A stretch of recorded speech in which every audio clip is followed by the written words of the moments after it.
ভিডিওতে আমরা জানবো what is timing cycle and how to draw timing cycle. তো কম্পিউটারে যখনই কোনো ইনস্ট্রাকশন রান হয় সেটা অনেকগুলো স্টেপ যেমন ফেচিং, ডিকোডিং, এক্সিকিউটিং এই স্টেপগুলো দিয়ে যায় এবং এই স্টেপগুলোকে মূলত টাইমিং সাইকেল বলা হয়। অ্যান্ড এই টাইমিং সাইকেলগুলো হয়ে থাকে হচ্ছে কন্ট্রোল সিগন্যালের জন্য, আর এবং এগুলোর জন্যই আমাদেরকে বলে দেওয়া হবে টাইমিং সাইকেল ড্র করার জন্য। তো এখানে উদাহরণস্বরূপ আমি হচ্ছে গিয়ে একটা কন্ট্রোল সিগন্যাল লিখে রেখেছি। এখন যদিও আমরা বলছি এটা control signal, but what does it mean, what this equation even means, এটা বোঝার জন্য আমাদেরকে চলে যেতে হবে control unit of a basic কম্পিউটারের ডায়াগ্রাম থেকে। এখানে এই যে D0 থেকে D7 যেটা কিনা ইনস্ট্রাকশন রেজিস্টারের অপকোড থেকে ডিকোডেড হয়ে আসছে, এই D3টা কিন্তু এখান থেকেই আসা, আর T4টা হচ্ছে গিয়ে এই 4-বিট সিকোয়েন্স কাউন্টার ডিকোডেড হয়ে যে T0 থেকে T15 টাইমিং সিগন্যালগুলো ছিল সেগুলোর মধ্যেই থেকেই এসেছে। আর সিকোয়েন্স কাউন্টারটা যে জিরো যে সিকোয়েন্স কাউন্টার মুভ হচ্ছে এই জিনিসটার মানে কি, এটা বোঝার জন্য আমাদের বুঝতে হবে যে প্রতিটা টাইমিং সিগন্যাল T0 থেকে T15 সবগুলোই হচ্ছে এক এক ধরনের মাইক্রো অপারেশনকে ইন্ডিকেট করতেছে। তো T0 তে কি হচ্ছে, মেমোরি থেকে ইনস্ট্রাকশন ফেচ হচ্ছে, T1 এ হচ্ছে গিয়ে সেই ইনস্ট্রাকশন লোড হচ্ছে, T2 তে হচ্ছে ডিকোড হচ্ছে ওই ইনস্ট্রাকশন, আর T3 থেকে এক্সিকিউশন শুরু হয়ে Tn পর্যন্ত চলতে থাকে। তার মানে প্রথম একদম ইনিশিয়ালি আমাদের T0 তে যখন কিনা আমাদের সিকোয়েন্স কাউন্টার ইনিশিয়ালি একদম প্রথম পর্যায়ে 0 থাকে, সেই সাথে যখন এটা কিভাবে কাজ করে, তো প্রতি আর ক্লক সাইকেল সিকোয়েন্স কাউন্টার তার ভ্যালু 1 করে ইনক্রিমেন্ট করতে থাকে, সেই সাথে আমাদের T0 থেকে T1 হচ্ছে T2, T3, T4 so and so four চলতে থাকে। তো যখনই আমরা সিকোয়েন্স কাউন্টারটা 0 করে দিতেছি, তার মানে এর পরবর্তী পজিটিভ টাইমিং সিগন্যালটা হচ্ছে T0 থেকে স্টার্ট হবে। আর যেহেতু এটা নতুন T0 থেকে স্টার্ট হওয়া মানে সেটা হচ্ছে একটা নতুন একটা ইনস্ট্রাকশন এক্সিকিউশনের জন্য তৈরি, তার মানে বর্তমানে যে ইনস্ট্রাকশনটা চলছিল, এক্সিকিউশন চলছিল, সেটার সমাপ্তি এখানে। তো এই লাইনটা দ্বারা কি বোঝানো হচ্ছে যে D3 T4 যখন অ্যাক্টিভেটেড থাকবে তখন সিকোয়েন্স কাউন্টার 0 হয়ে যাবে। কারণ আমরা নর্মালি জানি কি T3 পরে T4 আসছে, তাহলে T4 পরে কে আসবে, T5।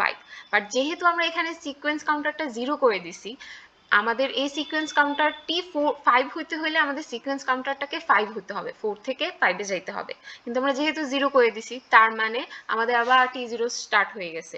তো we are not going to T5, আমাদের T4-এ বর্তমান ইনস্ট্রাকশনটা এক্সিকিউশন এখানেই ডান, এবং কম্পিউটার নতুন একটা ইনস্ট্রাকশন নিয়ে ওইটাকে এক্সিকিউশন করার জন্য রেডি। তো এত ইনফরমেশন জানার পর, এত নলেজ নেওয়ার পরে এখন আমরা মেইন কাজতে চলে যাব যে আমরা এই পার্টিকুলার কন্ট্রোল সিগন্যালের জন্য কিভাবে টাইমিং সাইকেলটা ড্র করব। তো প্রথম সিগন্যালটা ড্র করি যে T0-র জন্য আমরা কিভাবে কোন পজিশনে ড্র করছি, এটা খুবই ভালো করে দেখা দরকার, যে এটা T0-র আগের থেকে শুরু হয়, T0 এই পয়েন্টে এসে তারপর হচ্ছে গিয়ে ডাউন হবে এবং দেন হচ্ছে গিয়ে স্ট্রেট লাইন। সেম T1 এর জন্য, T2-র জন্য। এখন একটা জিনিস খেয়াল করি, কখন এই কোন পজিশনগুলোতে হচ্ছে গিয়ে এই কার্ভটা স্টার্ট হচ্ছে এবং শেষ হচ্ছে। প্রতিটার ক্ষেত্রে আমরা একটা জিনিস লক্ষ্য করতেছি যে যখন রো এবং কলাম সেম হচ্ছে, ঠিক ওই সময় মানে ওই কলামেই হচ্ছে গিয়ে কি হচ্ছে, এই কার্ভটা এক্সিস্টিং। ঠিক এভাবে T1, T2, 3 এবং T4 পর্যন্ত চলতে থাকবে। এখন কোয়েশ্চেন হচ্ছে এটা কি T5 পর্যন্ত যাবে? না, কারণ কি আমাদের T4 পর্যন্ত এখানে এক্সিকিউশন হবে, এখানেই সিকোয়েন্স কাউন্টার আমাদেরকে 0 করে দিতে হবে, যার কারণে আমরা T5 যাচ্ছি না। এখন আমাদের এই কোয়েশ্চনে যদি এখানে T5 থাকতো অথবা T6 থাকতো, তাহলে মানে যত যেই টি ভ্যালু যে লেভেল পর্যন্তই বলা দেওয়া হবে না কেন, আমরা এতটুকুই যাব, এর উপরে যাব না। তো যেহেতু T4 এর কাজ শেষ, এখন আমরা D3-র জন্য কাজ করব।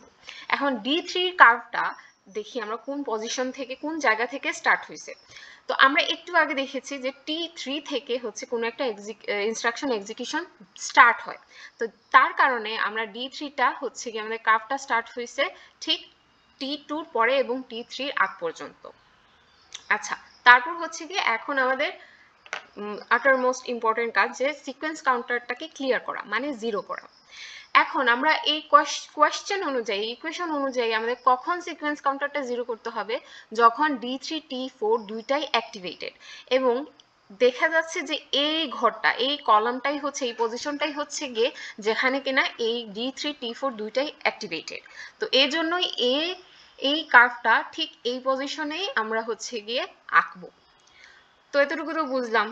দেন আরেকটা জিনিস লক্ষ্য করার বিষয় যে কি, যে এখান থেকে T0 T1 T2 T4 T3 T4 যাওয়ার পরে হঠাৎ করে আবার T0 চলে আসছে কেন? এখানে T5 আসতে পারতো, কারণ আমরা নর্মালি তো এরকমই হওয়ার কথা, কিন্তু কেন আসে নাই? কারণ উই নো এখানে যেহেতু আমাদের সিকোয়েন্স কাউন্টারটা 0 হয়ে গেছে, তার মানে T4 এর পরে যে আমাদের টাইমিং সিগন্যালটা আসবে সেটা আবার T0 থেকে স্টার্ট হবে, মানে নতুন একটা ইনস্ট্রাকশন এক্সিকিউশন হবে।